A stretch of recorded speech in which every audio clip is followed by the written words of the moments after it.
Welcome to the Night Tube. I'm Stephen Knight, and I'm very pleased to welcome the return of anti-ISIS campaigner, human rights campaigner, and a million other things, Macer Gifford. How are you doing? It's great to be back on. It's been a few years since we last spoke to each other. It has. A lot's happened in the intervening years. I've just finished reading your excellent book, Fighting Evil: The Ordinary Man Who Went to War Against ISIS. So, the ordinary man part is something I find quite intriguing because there's often this perception of either somebody who's ex-military going out there to fight, and you're not. Or maybe somebody who's somewhat uneducated and a bit of a lout, a bit thuggish. There's this misconception as well. And you're someone who's obviously educated, I would say perhaps middle class. You had a lot going for you before you left. You had a well-paid job in the financial sector. You had a girlfriend. So you don't kind of fit this stereotype. So maybe you can explain a little bit about how this became the thing that defined you, really, that you decided to do something about ISIS one day. Yeah, well, I think internationalism is something that is we've got a great history of it in the UK. Everything from the war against the fascists in Spain to the amazing volunteers from around the world, but particularly from Canada and America that joined the RAF against the Nazi thugs during the Second World War. I mean, I really do consider the volunteers that went to Syria an extension of that internationalism. Because I'm a proud millennial. Like, my background is the war against terror, and a lot of my friends from school and uni would later join the army. And the rise of the Islamic State in Syria took everyone by surprise. And because of war fatigue, because of global inaction, a failure of leadership in the West, Britain and America just failed to respond to it. And instead, what filled the breach and that gap was this proud tradition of internationalism. And I genuinely believe I'm an extension of that. Yeah. Or part of that. Sure. And it's fascinating in a sense because you, like I touched on at the start, you had quite a lot going for you. You had a fairly decent job. Obviously it wasn't fulfilling you, but you was taking in a good wage. You had a girlfriend. Most people would consider this quite a comfortable existence, and you decided you would give all that up and trade it for quite harsh, difficult conditions just from a living standard. But I mean, a very high risk that you would lose your life as well. So I suppose what I'm trying to get at, was there a specific moment when you thought, I just have to act? Well, yeah. I mean, when I look back, it's so many years ago now. It's nearly more than 5 years ago when I first started researching the region and discovering that the Kurds were resisting the Islamic State and were actually the sort of force that you would actually want to fight alongside. But those first images of those people in orange jumpsuits, I mean, the journalists and the humanitarian aid workers, the sight of absolute monsters, the very definition of evil, people talking amongst themselves and saying how they want to buy sex slaves and what they're going to do to them when they eventually acquire them. These videos were all over the internet. And the Islamic State, there's such a curiosity, there's so much we could talk about in terms of who the Islamic State are, how they operated and all the rest of it. But one thing that we all know they were very good at was the media, was manipulating the media, inspiring fear into people all around the world. And in those early days, the British media, the world's media, in fact, were as guilty as anyone in propagating that propaganda. They greedily lapped it all up. And every single day in the summer of 2014, there was articles about the growing crisis in the Middle East. And me, as someone who was sitting at a desk, my job was in foreign currency. I had to speak to clients on a daily basis about what was moving the markets, what was in the news. And I went out of my way to understand exactly what was moving the markets and what was in the news. So I was, I suppose, as exposed to this, or more exposed to this sort of propaganda than anyone else, and then just moved by it and shocked by it, gutted that war fatigue had set in the West and that they weren't going to do much about it. And I realized that international volunteers were going out to fight ISIS. I heard the call of the Kurdish fighters who went out of their way to call international volunteers over to Syria. And it was pure chance, I suppose, seeing an opportunity to help and just going for it, taking it. So you were in your book. I think you note that you were 27 when you finally made this decision. I mean, where do you even start with something like that? It's not like you can just walk into Thomas Cook and book a ticket to the front line. How did you go about even making inquiries in that regard? Well, so in the early days, the International Volunteer Program took on many different forms, and it developed over time. The different types of people actually were turning up at different times as well. So there's a lot to talk about in terms of who the international volunteers are in the first place. But in those early days, a lot of them were sort of former military guys. A lot of them were maybe adventure, a real mix, a real broad church, adventure seekers, people who had heard about the Kurds, heard about the ideology that underpinned their movement, wanted to go out and support that. Some were simple humanitarians, people who just wanted to go out and put themselves between the wolf, the monsters of the Islamic State, and the civilian population of Syria, or northern Syria at the time. I was just going online. I heard that an American called Jordan Macer was out there fighting. He created a group called the Lions of Rojava, which was a Facebook page that was encouraging people to come and also facilitating their transfer across the border. So once I understood that, first of all, the Kurds were calling for volunteers, and then once I realized that actually there was nothing holding me back, I had plenty of money to go to pay for my flights, to pay for my flat in London, to acquire kit and all the things that I would need to fight. Once I realized that there was nothing holding me back, and just like life on Earth, it being in the Goldilocks zone, and not too hot, not too cold, conditions for life on Earth were perfect for it to develop.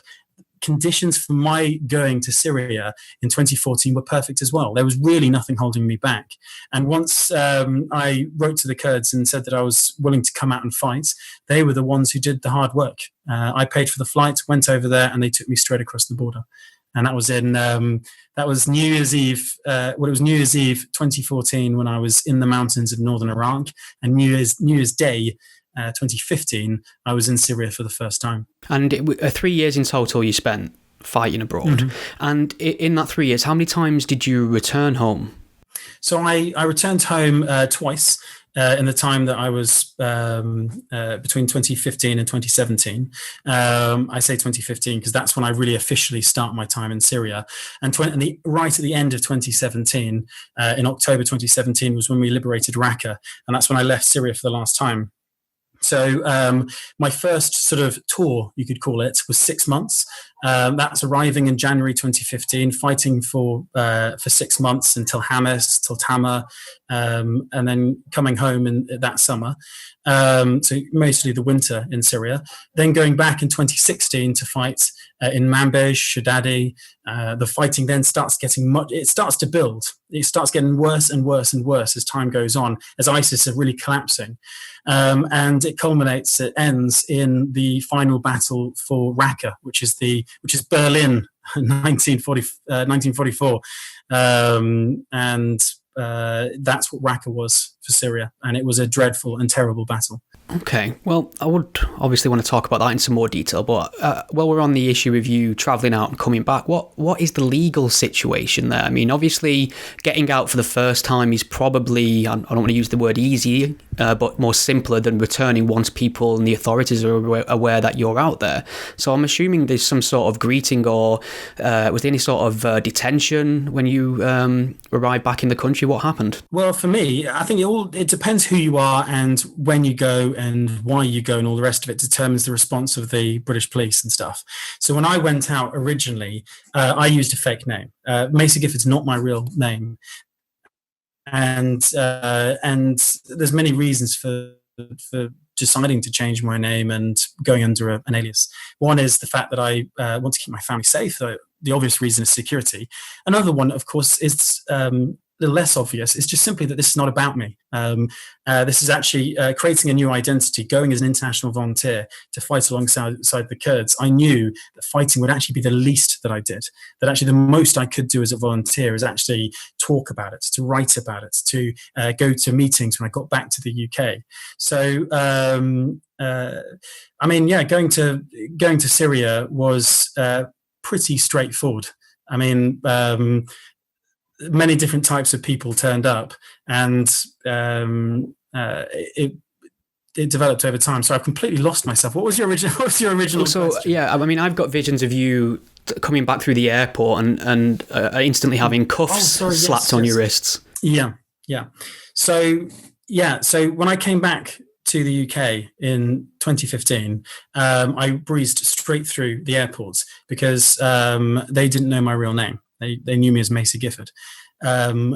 I then was questioned by the police. About a month later, they turned up at my house, knocked on my door and said, "You're Macer Gifford. We know that now. You sort of slipped through the net. We need to talk to you about what you were doing in Syria, why you went, what you got up to while you were there." And it was just a simple question and answer type environment.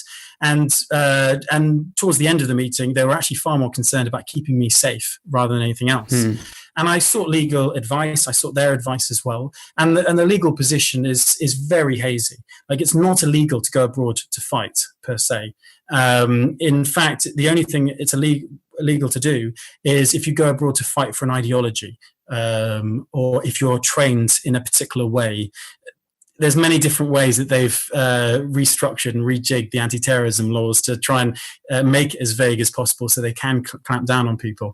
But the trouble is they're so vague that even terrorists are getting away with going to Syria and fighting nowadays. But certainly when it comes to me, when it comes to them investigating what I was doing out there, first of all, there's a lack of an appetite for it, because they know that just 1 in 10 ISIS fighters are getting investigated and prosecuted.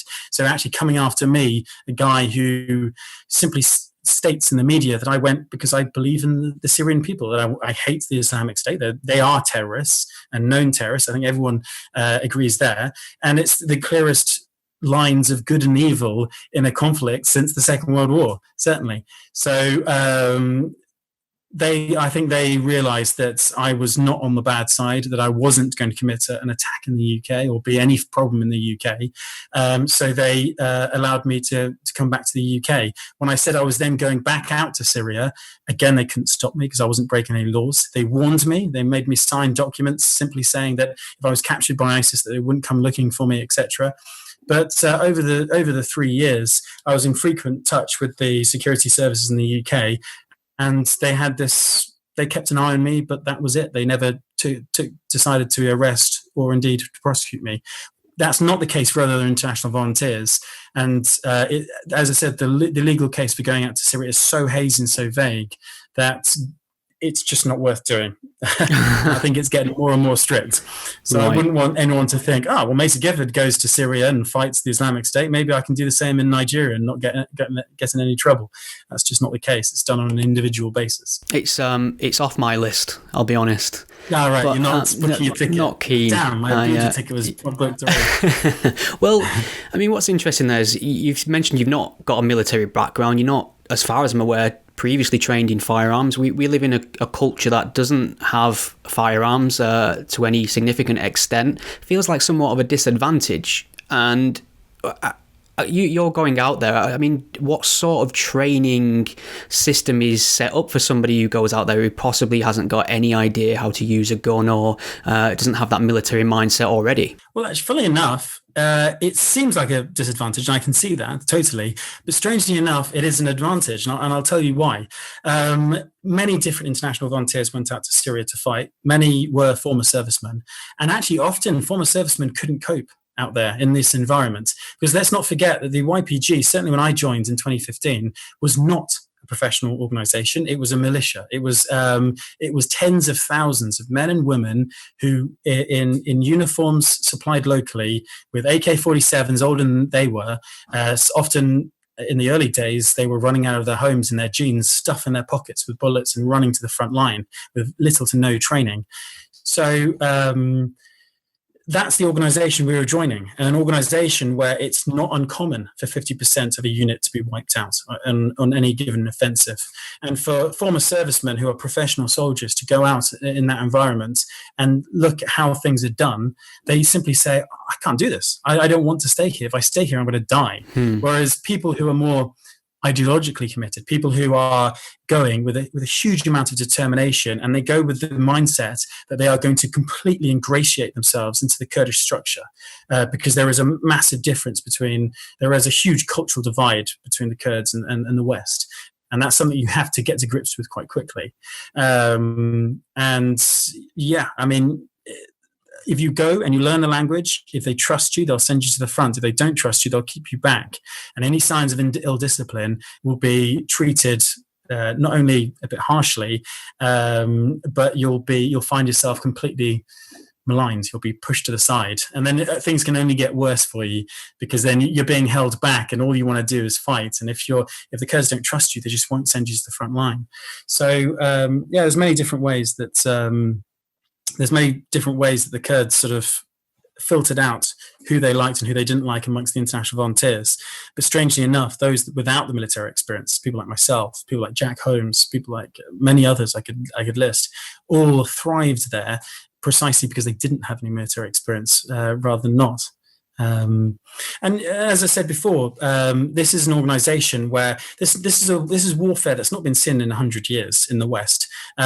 People who have joined the army have served in Afghanistan and Iraq. They're part of an organization which deploys troops in armored vehicles with broad body armor, with the latest equipment from night vision to everything else. If you're injured, a helicopter will come and pick you up, take you back to first-class facilities. Instead, what you find yourself doing in Syria is you're in a place where 1,000 people will die on the front line in a month, like they did in Manbij and in Raqqa too. As I said before, a unit will go into battle and 50% of them could get wiped out. And it's much more like the First World War in tactics and in death rate, or Vietnam, I suppose, than anything that the Western armies have faced in decades. So you've got to be completely committed if you're going to take those risks. And often it's those without military experience, they're more prepared to do that, bizarrely. How do you feel about Western nations' reluctance or outright refusal to intervene in these conflicts? Because we do have a history of intervention. The jury's possibly still out on whether or not that was the right thing to do at the time, and there's a lot of valid opinions on either side of this debate. And you, as someone who took it in your own hands to intervene, how do you feel about the fact that governments refuse to intervene with all this military power that they have? Well, I am actually pro-intervention in many ways, but it has to be done incredibly sympathetically. We need experts on the ground to engage with the locals to determine what exactly needs to be done and how the West and how the world's powers can effectively create change and create structures that will actually benefit the people of the conflict.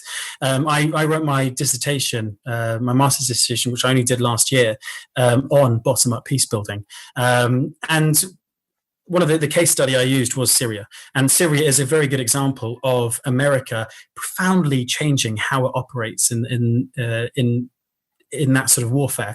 For example, in Iraq, they got rid of the Iraqi army. They created institutions for the Iraqi people after they invaded. It was very much top down.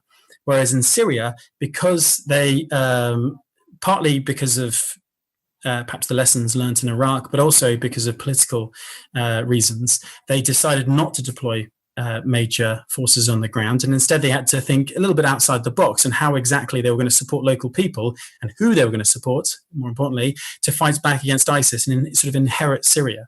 And they lucked out. They didn't luck out. They were gifted by the Kurdish people and by the Syriac people and by the Arab people of northern Syria, the SDF, the Syrian Democratic Forces, which is a group that believes in equality between the sexes and within society, who are genuinely secular. They want to create a region that is not dominated by any particular group.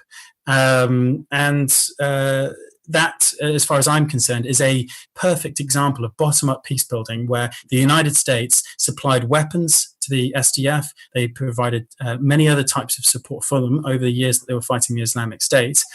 And if anything, didn't provide enough political support to finally solidify the gains and actually have enduring peace in Syria. And which is one of the reasons why we're in this nightmare position now, with Turkey not only invaded in the past, but threatens to invade further. You've got Russian troops all over the ground. You've got American troops in more danger today than they were just a few short years ago at the height of the Islamic State, all because Donald Trump wants to pull troops out. You sort of kick over, you kick a hornet's nest, you kick over the fruit basket, the fruit goes everywhere, and then you try and leave. It's disastrous. They could have, after Raqqa was liberated, I left Syria with a profound sense of satisfaction that actually the Americans had supported local people in fighting back against ISIS. And with the right political support, they could create a region in Syria, which would be an example of what the rest of Syria might become, what a decentralized Syria might look like. But we never got it. Donald Trump's political inexperience and naivety kicked the basket over, and we've been picking up the apples ever since. Yeah, it's interesting with Donald Trump how many assumed that his election would signal more interventions and more adventures in foreign nations, and he's very nationalist in his approach. Doesn't really think outside of America in that sense. He's an isolation. He's a traditional. He's going back to. Is it Wilson in America, the First World War, and actually the Second, and Roosevelt, like just basically American isolationism, and which is disastrous. Like America is at its strongest and at its best when it looks internationally, when it looks outwards. Any country is, and that's why I despair at America, because he has this bizarre notion that it'll somehow make America more powerful if he stomps all over America's allies and makes ridiculous tweets and all the rest of it. When in reality, if you want to make America great and stay great, if you want to fight back against a resurgent Russia and resurgent China, it's actually to have a country that embraces the rest of the world. As you say, bizarrely, Donald Trump, you think he makes America great, you think he makes it safer, you think he might intervene more in foreign conflicts, but the reverse is true. And it's proved an utter disaster for America. But sorry, I had to throw that in. I've always got some time for some anti-Trump content on this show. Yeah, rhetoric. Tell me a little bit about the YPG. I mean, what are their values? What's their structure? What are their aims? And then maybe we can follow up with some sort of myths and misconceptions that you frequently hear about these groups. Yeah, well, so the Kurds of northern Syria, they number about 3 million. They've been a persecuted minority for a very long time. So, and the reason I start with the Kurds here, when you ask me about the YPG, is it's important to understand who are the YPG and why did they form. Just to sort of turbocharge this and go a little faster, the YPG was formed, my understanding, in sort of the early 2000s to protect the Kurdish interests, primarily against Assad. So already there's been a formation of sort of military structures and dialogue, political PYD and all the rest of it in Syria for many, many years, even before the crisis got going in Syria. But precisely because those institutions were in place and because Kurds were already working together on how they might get more rights in Syria, so when the Islamic State burst onto the world stage, it was only the PYD and the YPG that actually effectively fought back, alongside other allies as well, of course, Arabs and Christians too. So the YPG was formed many, many years ago. It was the only thing that was stopping the Islamic State from completely overrunning the Kurdish territories. And this is an organization that believes in democracy. It believes in a particular ideology called democratic confederalism, which I suppose you could describe to a Western audience as devolution max. They believe in autonomy for different regions.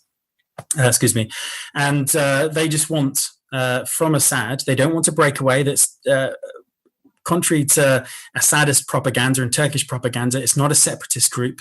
It's not a nationalist group. They very much want to remain part of a greater Syria, but a federal Syria, a Syria that's democratic and that respects their rights to speak and to educate their children and everything else. So the YPG has a sister group, the YPJ. A fundamental pillar of democratic confederalism is feminism and secularism. So it's an organization that I think the Americans were actually relieved existed prior to their decision to formally start bombing in Syria and actually intervening in the conflict. What are some of the common myths you'll hear about the YPG and the Kurds that will come back to you that you know from your experience on the ground just isn't true, or it's just propaganda? Well, one is that they're separatist, that they do want to break apart Syria. Another is that they are formally part of the PKK, which is nonsense. It's just not true.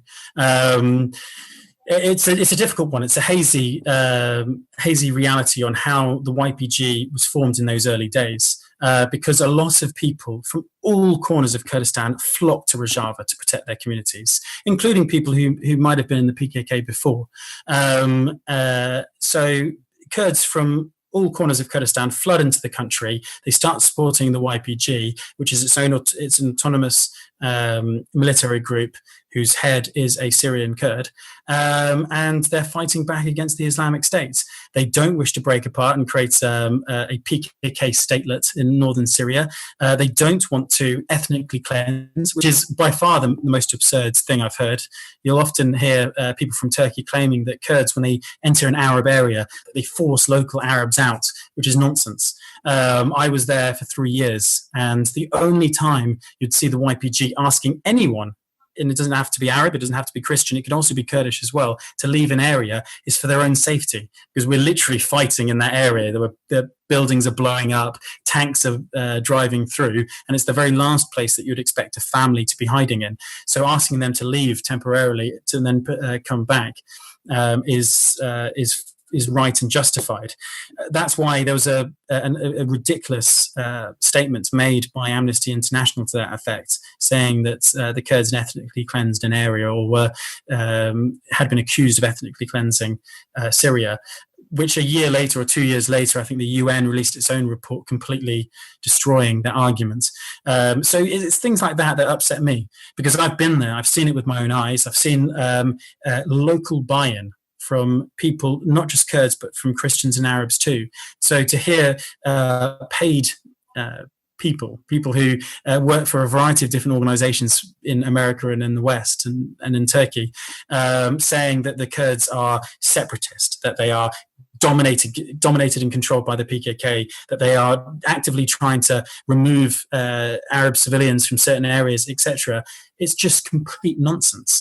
And what's devastating is that these people have a huge amount of power. They've got multi-billion-pound media empires. They've got unlimited resources to push this narrative for certain countries' own gain. Yet the Kurds themselves, they rely on humanitarians and people to go out and actually see with their own eyes whether or not it's true. So those are the frustrating things I most commonly see. Talking about things that might frustrate you.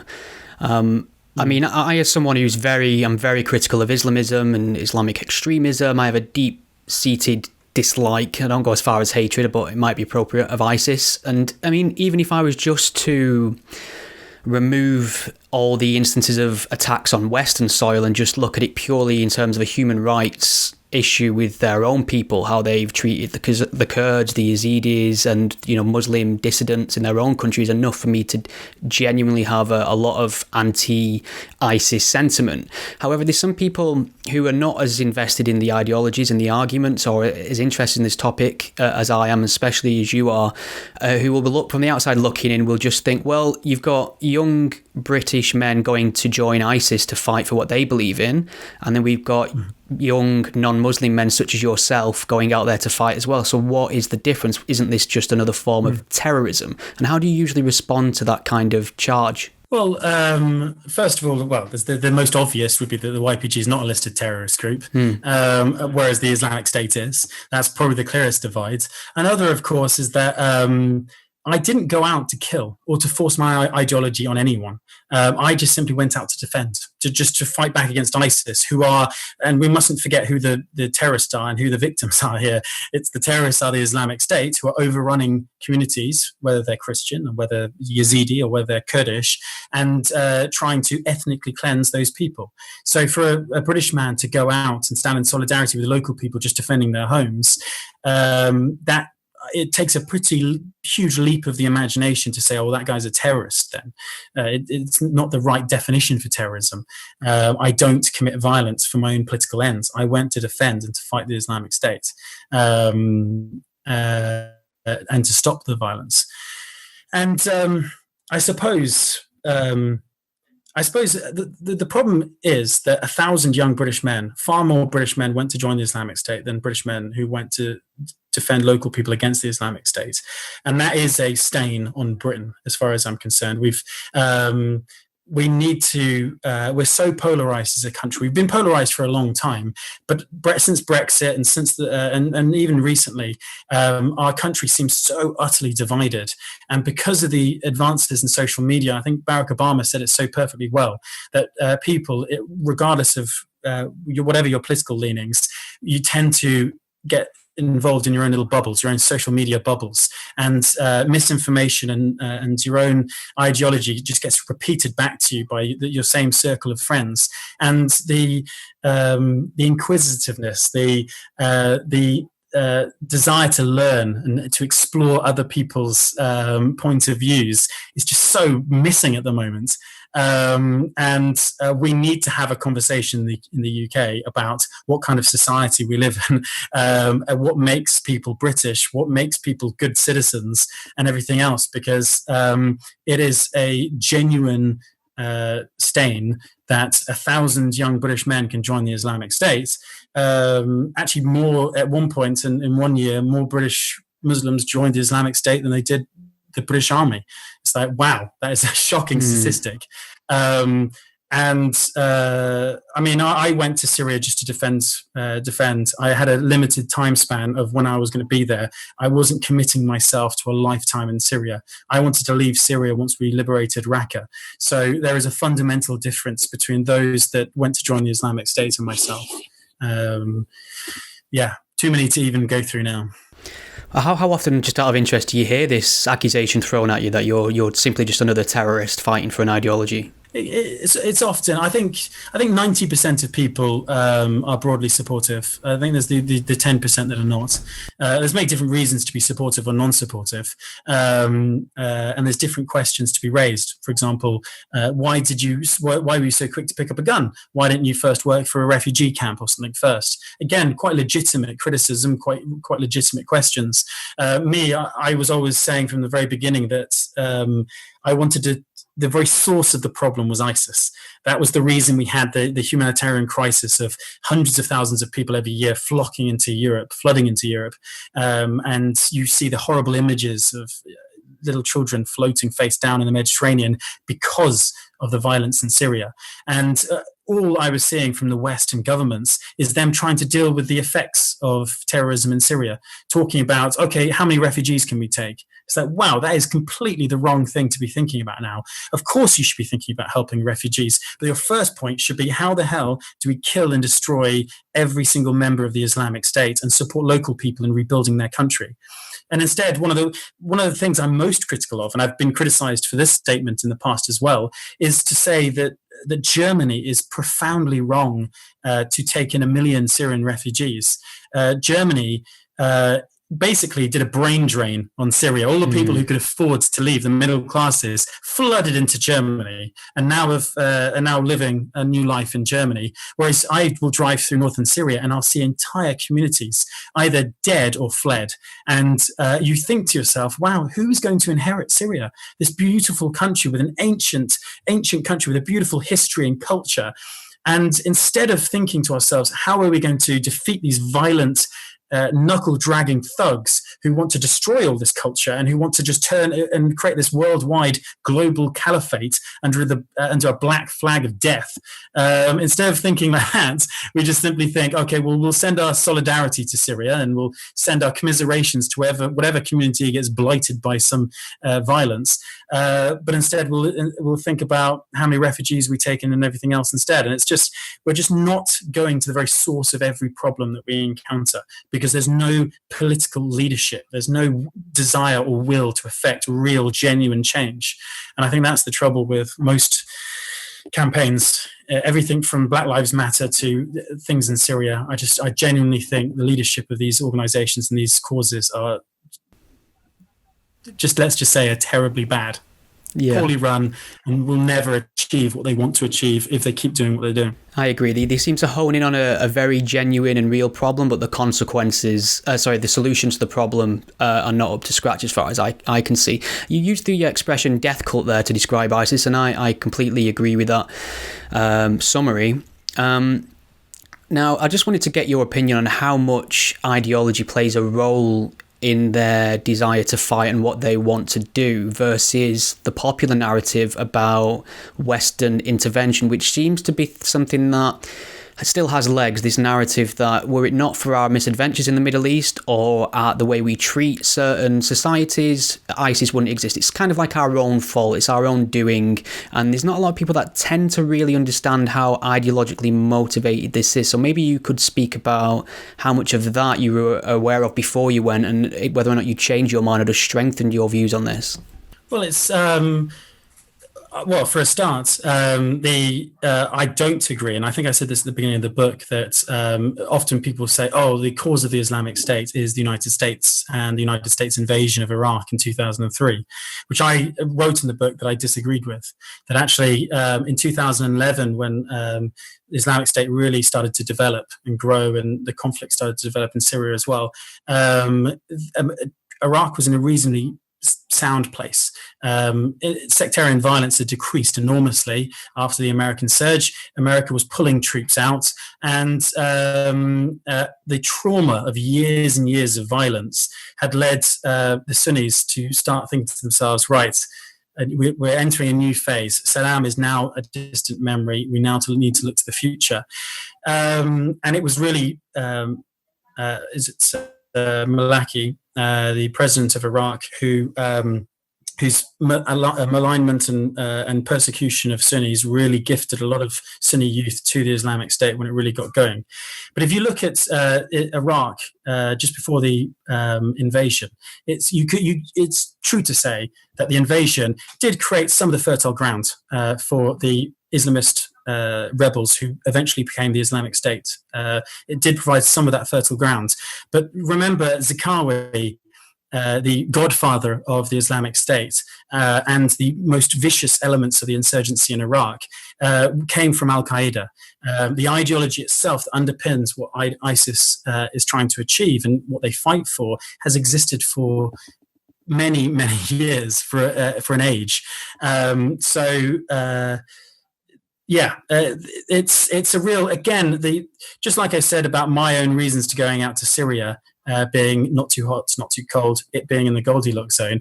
The development of the Islamic State also had the perfect conditions to develop. It had two war zones that were divided. It had sectarian violence. It had the resources. It had established organizations that were fighting back. So it had the arms and the commitment and the commanders to do what they did. So there's just so many reasons why ISIS flared up, and you can't blame any particular person, certainly not the United States, as far as I'm concerned. Well, you mentioned earlier about your dissatisfaction and I would say anger that there've been more British Muslims joined ISIS than have joined the British Army. And obviously that also raises a problem for your personal security now that you're back home. You're not only somebody who went out there to fight, you're also somebody who's a media personality. Your face is on the TV, you are recognisable. And I'm just wondering how much of a concern is that for you, given the high levels of Islamic radicalism we have in our very own country, for you to be somebody who's known as an individual who's gone out there essentially fighting quote-unquote Muslims? Well, there is a threat, certainly. I don't think it's as big as people might claim or think. I've had discussions with the security services in the UK. I had an alarm installed on my house at one point. I then decided that it was best that we just remove that. It was just unnecessary, a waste of resources that could be given to someone else. As far as I'm concerned, the biggest threat against me would be some sort of random attack. If I appeared on BBC News, my face was fully shown, and then 10 minutes later or that afternoon bumped into some madman on the underground who happened to have a knife in his pocket. But any predetermined or pre-planned attack by the Islamic State to attack an international volunteer in Syria, I think is pretty low. There's other people probably higher on their target list. But sure enough, I've received the odd threat over the years. But I think we're pretty safe in the UK. We do have a severe problem with fundamentalism. The past week alone shows you the huge stresses that the intelligence services are under. But is there a particular threat against me at the moment? No. But there's a much wider discussion to be had on what we should be doing to tackle extremism in the UK, and what we can be doing to de-radicalise people. And I'm a big supporter of Prevent and of the British police, because, believe it or not, I've also bumped into some of the structures of Prevent, which are so criticised by certain sections of the Muslim community. I too have been stopped under Schedule 7 of the Anti-Terrorism Act to be questioned, which is the right not to remain silent. But actually, it was one of the best things that ever happened to me. So instead of me being pulled aside and arrested for going out to Syria, but simply because I went out to Syria, instead I was allowed to be pulled aside, not arrested, so I never have that on my record, but simply questioned. So then I was able to then just fully comply and tell them exactly what I was up to, and give them the codes to my computers, and simply say, I'm an open book, man. You can ask me whatever you want. So it's that's not an infringement on my rights when it comes to protecting the public. Fully investigating who I am and why I went to Syria is absolutely right, and the same goes for the Muslim community as well. Yeah, there's a lot of misinformation about Prevent. I've had people who have worked on Prevent come on my show and talk about it, and people don't understand that it's not a strategy that's aimed solely at finding, Islamic extremists. It's looking at far right terrorism, far left, any form of extremism, and checking in with all kinds of people, really.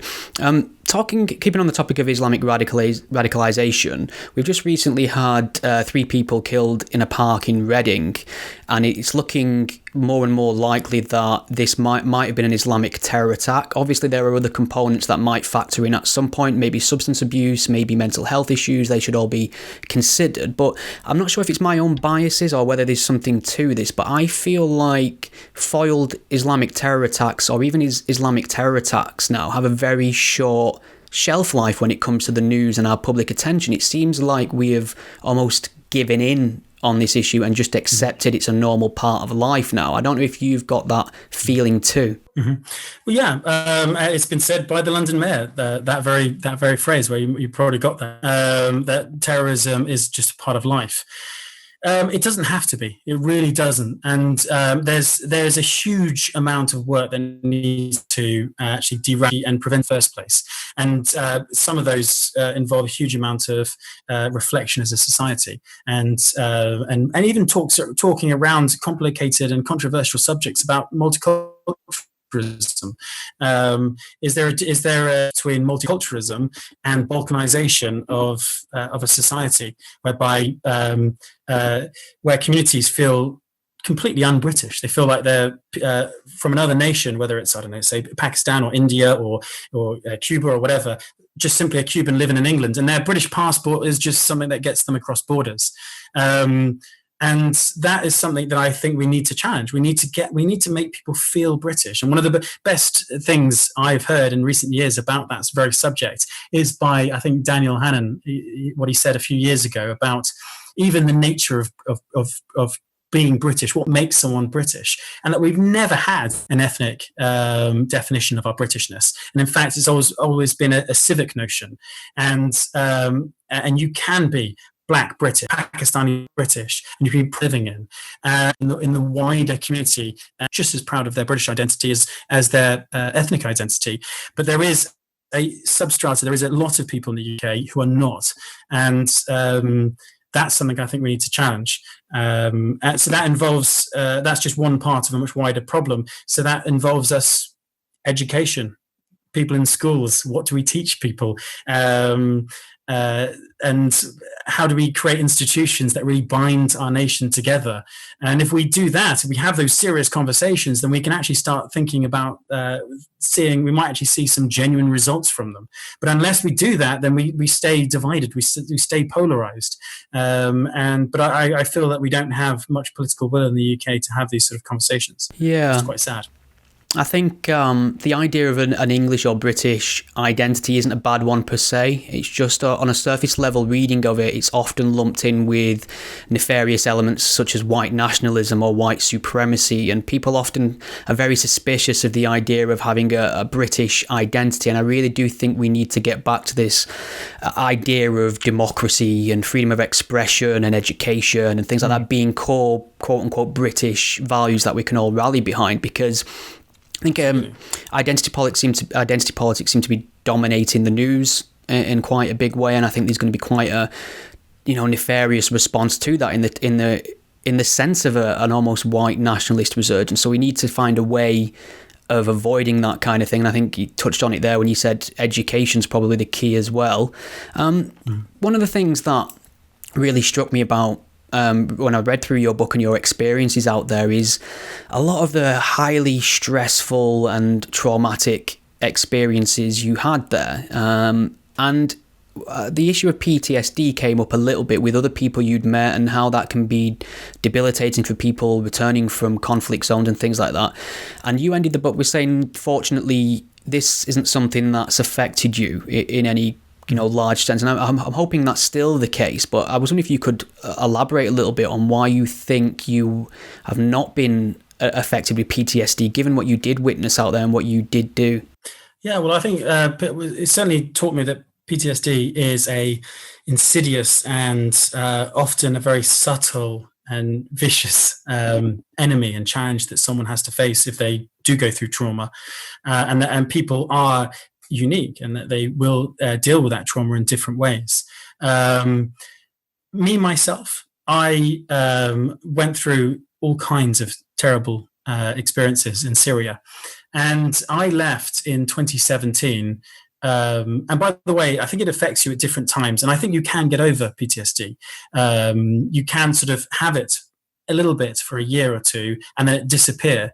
Certainly that's the case with me. So my own interaction with it would be incredibly subtly. For example, when I came back in 2015, I would my mind would associate very normal and very random things with images of not violence, but images of horror and gore. So, for example, getting out of a vehicle at a bus station or a fuel depot, looking on the ground and seeing oil that had been baked into the ground, black oil, and thinking to myself, that looks like black blood. And that's not a normal reaction for someone to have. You sort of see something that immediately makes you think of blood or something that you might have seen in the past. And that, I think, because I've never seen a doctor about any form of PTSD, I think that may be an example of it. So that's not something I experienced today. That's something that I sort of got over and stopped seeing. So much so that in 2017, when I got back, I can remember saying to myself, why don't I feel more post-traumatic stress? And I've actually held people in my arms and had my hand on their chest and felt their heart stop beating. Why do I not have nightmares about this? Why do I not feel this trauma? And I think that, and again, I approached it as I do everything I just read, and I thought about it a lot. I came across one article by Mercer, I can't remember his first name now. He's the MP for Portsmouth, Johnny Mercer. And he wrote an article about his own experiences fighting in Afghanistan, saying quite simply that not all soldiers came back from Afghanistan with post-traumatic stress, and that he was quite angry with a lot of charities that gave this impression to the British public that anyone who joins the British Army and goes off to war will come back a shivering wreck, and that they need our support and all the rest of it. And that he felt that some were pushing that narrative, and sure enough, it was getting millions in donations. But was it the right thing to do? You can actually look a young soldier in the eye and say, if you feel fine, it's okay. It's okay not to feel any trauma for what you've experienced, and we're glad that you don't, and try and get some positive from it. Well, that's certainly what I read from his article. So reading articles like that actually made me think, yeah, you're right. Actually, I went and I saw terrible things, and I can compartmentalize. I went to Syria to fight ISIS. Terrible things happened while I was there, and now I'm back in the UK and living my best life and trying to move on with my life. And I won't allow any of my experiences in the past to affect me going forward. And in reality, I genuinely feel that they've made me stronger, because I now genuinely, and maybe this is a subtle form of post-traumatic stress, I genuinely feel that every day that I live from now on is a success, is a bonus. Because so many of my friends, dozens, probably about between 50 and 100 people that I met in Syria died over the 3 years that I was there. So losing so many people around me, and that's just my friends alone. Entire units of mine were devastated when I was there. I can now move on feeling that I've survived and that I'm incredibly lucky. Well, I'm both impressed and very pleased that you're able to have that mindset about things. It sounds quite extraordinary to somebody who's not had them experiences on the outside looking in, especially having read your book from cover to cover. There was a lot more, trying to think of a better word, but action involved than I originally anticipated, which was very surprising. So I interrupt, because I don't want to appear insensitive, because I know that many people, international volunteers as well, but also more importantly to me now, looking back on the past 10, 20 years, there are many British soldiers who don't feel that way, and that they have experienced terrible things, and they might not have the support that I have, the loving family that I have. They might not have the privileged life that actually I've lived in the past, and hope that I have now. So if anything, my experiences also have given me a huge appreciation of what servicemen have done in the past, and actually the traumas that they suffer today. So, but as I said, for me, it's incredibly unique and personal to me and my personality. That's definitely some sense. I had to get that in. Yeah. I didn't want to appear insensitive. I didn't want someone who was watching us now talk and listening to us talk, who does suffer from post-traumatic stress, and say, Macer, that's great, good for you, man, but I still dream about it, and I still think about it all the time. And my heart honestly goes out to people like that. And it's just so unique. And that's why I described it as insidious and vicious as an illness. Yeah, that's definitely some sentiment I can get on board with there. I think we've probably just got a little bit of time left for a couple of Twitter questions, if you're happy for me to go through a couple. Yes, please, yeah. Okay, so someone's asked, this is pretty topical, he's attached a headline from Rolling Stone which reads, "The untold story of Syria's Antifa platoon." And the question is, could you ask Macer about his Antifa platoon and why more Westerners didn't show up to fight, unlike Spain? Was it the feeling that it wasn't their fight, or something else? Well, there's two parts to this question. I suppose the first one is actually just the realities on the ground, by the way. So a lot of people are confused about the international volunteers and the structure of the international volunteers. As far as I'm concerned, as far as I'm aware, international volunteers were organized by the academy, who were in control of the Lions of Rojava page and the official websites. They encourage people to come. And let's say 10 people at a time will cross the border. They'll enter the training academy, where they would spend a month. And after that month, they would then go to their individual tabors. They'll then be fed out to tabors across Syria. And when I say tabor, I mean units. And there were many different all-international volunteer tabors. So there was one, I had one called the TMU, the Tactical Medical Unit. The very first one was called 223, I think it was called. It was run by an American guy, one of the first all sort of American and Western units formed in Syria. There was another one called, I think, the International Brigade or something, as mentioned just there. And there was another tabor set up in Afrin. And there was many different tabors over the years. Some I've never even met or really heard about. And so sometimes I think there's a bit of confusion whereby there's this image of international brigade, as if there was one international brigade that was separate from the international volunteers, and it was full of leftists and all the rest of it. In reality, it was much smaller than that. And no Western units was bigger than sort of 20 people. Often there were sometimes 10 people in all Western units. And then they were very much attached to Kurdish units on any given operation. I may be wrong there, and if any international volunteer knows, thinks that's that's different. The structure of the International Volunteers was different. That I'll be glad to. I'm keen to hear about it. So the International Volunteers were very much quite fragmented, and they came also, rather importantly, from a very broad church of different beliefs and different reasons for going in the first place.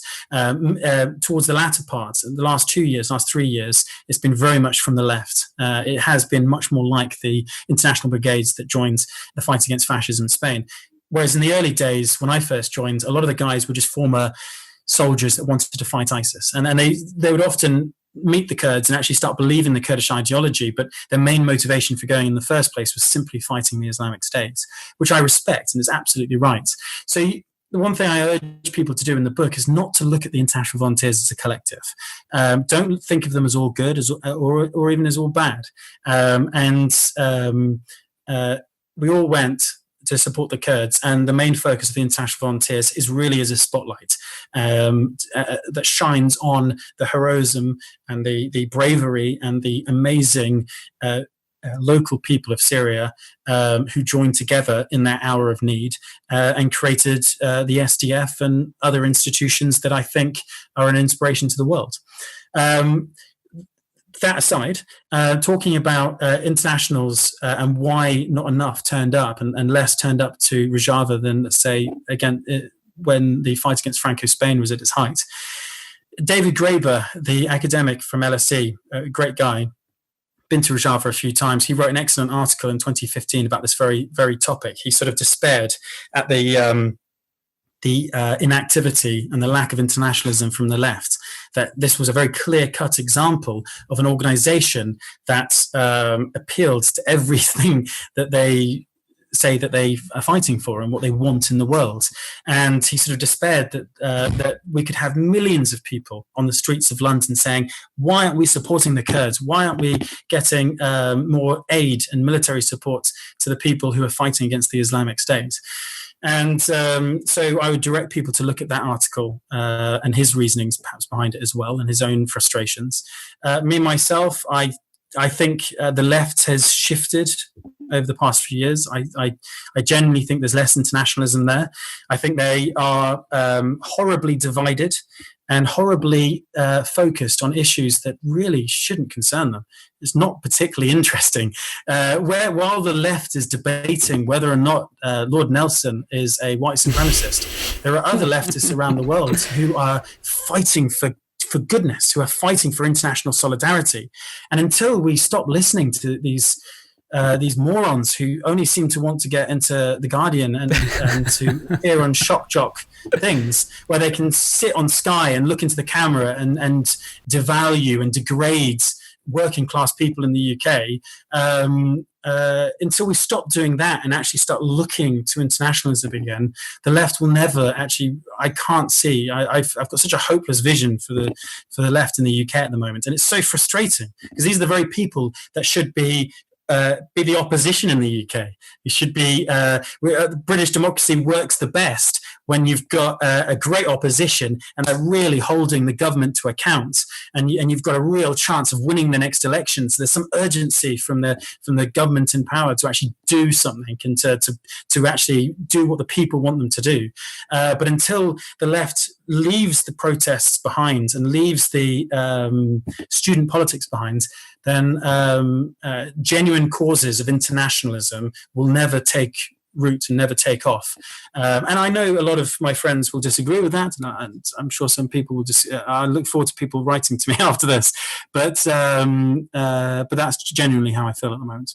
Yeah, there's a lot of performance art on the left at the moment and not a lot of grappling with real issues, unfortunately.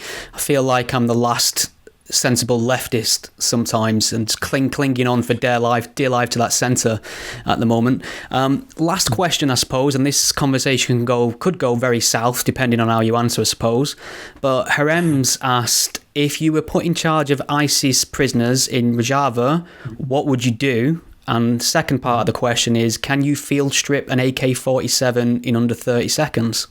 Well, yes, I can. I'm pretty good at that. So one of the first things they teach you, and it's such a simple weapon to use.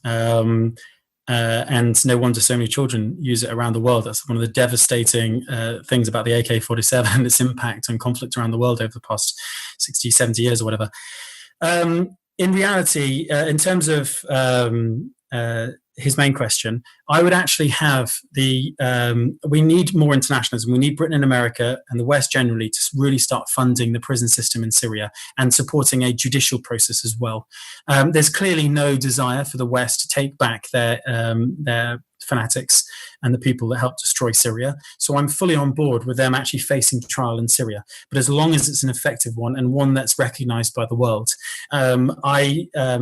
if I was put in charge tomorrow, one of the first things I would do, and I've been criticized for this, I've been praised for this, is that I would take all the children away from the female supporters of ISIS who are in the camps at the moment, and I'd put them into loving homes, because these children are genuine victims of their parents' evil and their parents' crimes.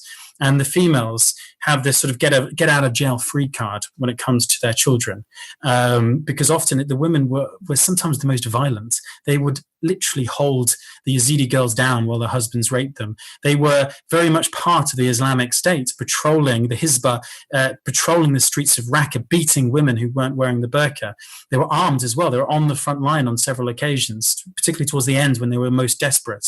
So these women are just as guilty on every single level, from the moral question to from a legal perspective and from a violent perspective, of the exact same crimes as their husbands. Yet they are allowed to live in refugee camps that are often a better quality refugee camps with TVs in their room, with gorgeous rugs on the ground. Honestly, it's glamping. Some of these.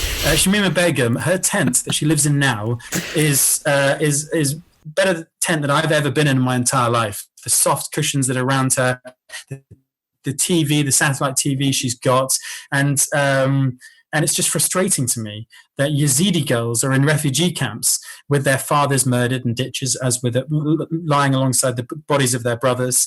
They themselves have been horribly raped and abused over several years, and they're looking to the future now in a refugee camp with very little food, no jobs, no prospects, very little education, because the West isn't supporting them, by the way, or certainly not doing enough. And whereas these foreign women are sitting in these camps with the prospect of coming back to the UK, where, by the way, many of them will get a slap on the wrist, and they'll only get, maybe, let's say they get 3 years, 4 years in jail. And Shamima Begum, if she came back to the UK, as she's only 19 years old, it's a real possibility that even if she did serve a sentence, say she gets out when she's 25, but she's 25 years old. She's still a young woman. She can go to university. She can build a life. And even if she doesn't commit any more crimes, and if she moves on and leaves ISIS behind, what are we really saying to the victims of ISIS by allowing her to do that? And that sense of injustice and the horror of the Islamic State, that's what drove me to Syria, and that's what kept me in Syria over years. That's why I was willing to risk my life. And what keeps me awake today, the reason that really upsets me and motivates me and keeps me talking and boring you now, is that the chance that injustice will endure, and that the people who did these horrible crimes will go back to their lives, whereas the victims of ISIS will suffer a lifetime of misery and everything else. So if I was put in charge, these people would face justice, and we can't bring back the murdered people. We can't take back ISIS's crimes. But what we can do is we can take the women and the men, and we can put them into a prison system and put them through a truth and reconciliation process as well, that puts into the open their crimes, and hopefully will bring some measure of justice to the people that they persecuted for so long. That's a strong point, well made, and trust me when I say nothing you have to say on this topic is in any way boring at all, and that goes for the book as well, which I'm happy to recommend to people, Macer. So I just want to say thank you for coming back on and giving up your time to speak to me about it. You're very passionate, you're very articulate, you know your stuff, and you've had first-hand experience, so it's always fascinating to hear about it. Is there anything you'd like to point people towards or say before I let you get back to your afternoon? Well, I'm delighted you enjoyed the book. I mean, the book for me was a labour of love. It took many years to do. It was done with the input of the publisher as well. If I'd been given a free reign, it would be twice as long as it is now. But I want people to take away from the book that I was a fly on the wall, that I went to Syria as an internationalist to support the fight against the Islamic State. And I was in an intense, privileged position to watch the YPG become the SDF to fight back, to win, and to actually build something that could last in Syria for a very long time. So the real heroes in this story are local people. And I really hope all internationals will agree with me that we are simply another light that should be shining on them.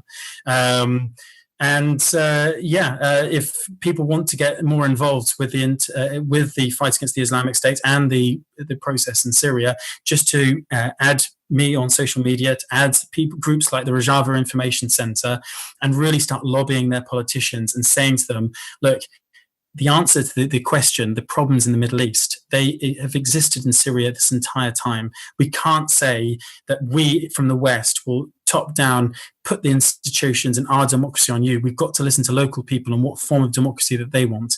And if we get our governments to listen to us, then we don't have to look at the Middle East in utter despair.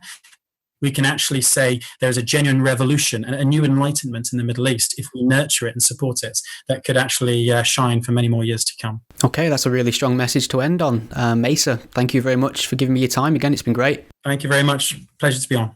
Take care. Cheers. Cheers. Good to see you. Bye now.